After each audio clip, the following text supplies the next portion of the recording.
లక్ష్మి, చేతులు నొప్పిగా ఉన్నాయా? కొంచెంసేపు ఆగేద్దామా? పెద్దమ్మతో చెప్పమంటావా? అయ్యో పర్వాలేదండి, అమ్మవారే నన్ను ముందుకు నడిపిస్తారు, మీరేం టెన్షన్ పడకండి.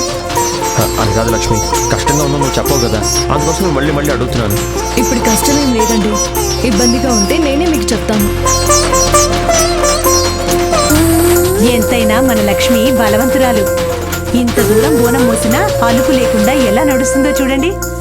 లక్ష్మి ఎప్పుడైనా అంతే అక్క, ఒక్కసారి ఒప్పుకుందంటే ఎంత కష్టమైనా ఇష్టంతో పూర్తి చేస్తుంది. అవును సుమిత్ర, లక్ష్మి లాంటి సంస్కారవంతమైన అమ్మాయిని నేను ఇంతవరకు చూడలేదు. అందుకే అలాంటి కోడలే కావాలని సంబంధం వెతుక్కుంటూ మీ ఇంటికి వచ్చాను. చూడు చెల్లమ్మా, ఇద్దరి లైన్ క్లియర్ అయింది.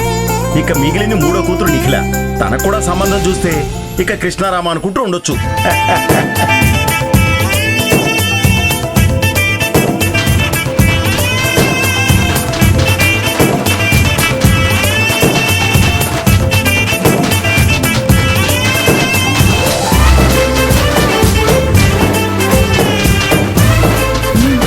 ఏంట్రా ఏం సంగతి?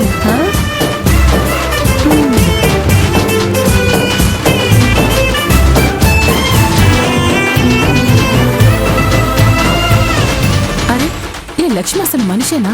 దగ్గరున్న దారిలో కాకుండా గుడికి దూరంగా ఉన్న దారిలో తీసుకొచ్చినా కొంచెం కూడా అల్పనేది రావట్లేదేంటి? ఇప్పుడు ఏం చేయాలి? సైలెంట్ గా ఉంటే వీళ్ళంతా అనుకున్నట్టుగా గుడికి చేరుకుని అమ్మవారికి బోనం సమర్పించేలా ఉంది. లేదా అలా జరగకూడదు.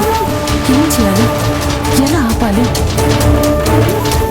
చేయడానికి ఏమీ లేనప్పుడు ఆఖరి అస్త్రం వాడాల్సి వస్తుంది. ఎందుకైనా మంచిదని రెడీ చేసి పెట్టుకున్న మందునే వాడతాను. ఈసారి ఎవరొచ్చి కాపాడుతారో నేను చూస్తాను.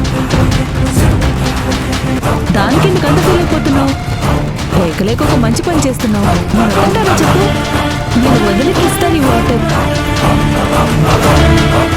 వదినా, నువ్వు చాలా దూరం నుంచి నడిచావు కదా, కాసేపు ఆగుదినా. పర్వాలేసింది. పాపం నీకోసం ఎవరు వాటర్ కూడా ఇవ్వడం లేదు, అందుకే వాటర్ తీసుకొచ్చాను. ముందు ఇది తాగుదినా, తర్వాత ఇది కంటిన్యూ చేద్దుగాని. తాగుదినా. లక్ష్మి, ఒక నిమిషం ఆగు.